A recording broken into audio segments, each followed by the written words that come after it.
das dicas passadas, eu comecei a falar sobre template Frankenstein. E eu realmente vou adotar isso durante várias dicas que eu vou estar passando aqui para você, por conta que foi algo que eu utilizei durante muito tempo. Antes de eu criar o Revit Template, eu só utilizava template Frankenstein, não tinha nada certo. E hoje eu vou comentar com você sobre uma dica de não utilizar essa parte de template Frankenstein em parâmetros básicos, como a parte de paredes e a parte de piso. Tá? Eu vou estar te mostrando um template Frankenstein aqui que eu achei lá da época que eu ainda não tinha nenhuma organização. Tá bom? Então vamos. Seguinte, eu dei um zoom aqui completamente para tirar todos os outros as informações desse template, tá bom? Foi um template aleatório que eu peguei da época que eu tinha biblioteca de template, né? E olha só, eu vou colocar aqui, eu estou num piso. Piso, ok. Opa, olha só, mudei de tela, não era para nem pra mudar de tela. Descobri agora que o comando WA eu mudo de tela no OBS, onde eu gravo essas dicas, né?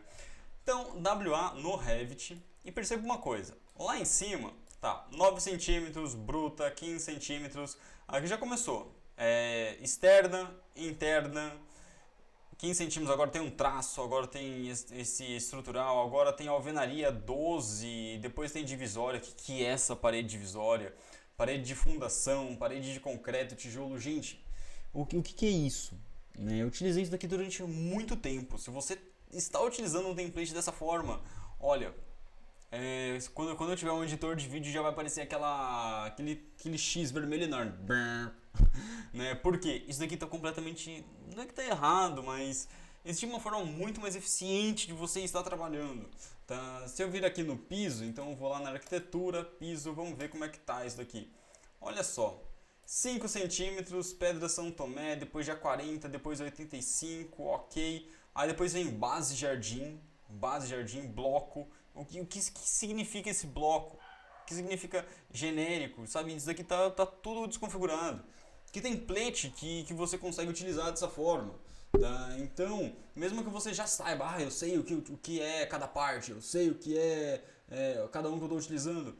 Olha, desculpa, mas quando a gente cria apenas uma coisa que a gente sabe utilizar, você não está pensando em crescimento, né? Você não está pensando em coordenar uma equipe que esteja fazendo esse trabalho com você. Então, como que você vai explicar um template desse para alguém?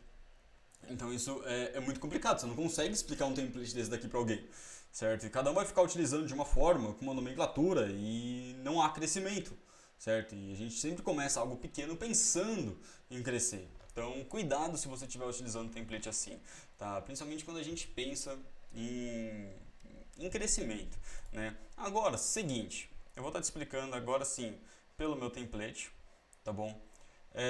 Vamos lá, ó.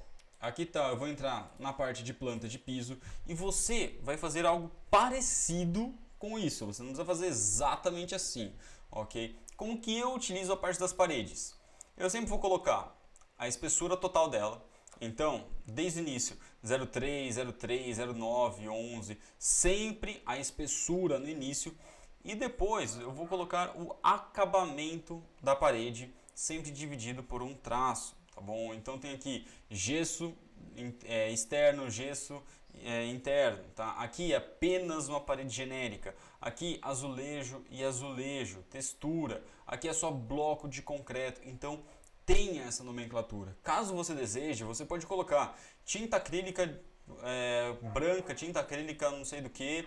Aí depois, dentro, você coloca se é bloco de concreto, bloco cerâmico, o que você quiser colocar no meio, e depois mais um traço e coloca a parte externa, tá? Eu gosto de estar sempre utilizando apenas 3 camadas, porque quando a gente utiliza 3 camadas, a gente consegue uma extração de quantitativo por peça mais detalhada, é a forma que eu trabalho, tá bom? E também a parte de piso. Então vamos lá, piso, e olha só, sempre espessura, igual parede. Sempre, se eu for explicar a parede, eu já explico o piso porque é a mesma coisa. 3 centímetros, granitina cinza de 60 por 60, que tem algumas informações desse acabamento, mas sempre a espessura e o acabamento, espessura e acabamento. Acabou. Simples assim, sem ficar enrolando, sem ficar criando, eu vou pegar esse daqui, depois eu vou pegar esse daqui, aí depois no terceiro projeto modelo você vai ver o template que você está utilizando e tá uma coisa de doido, tá uma coisa muito bagunçada e não é assim.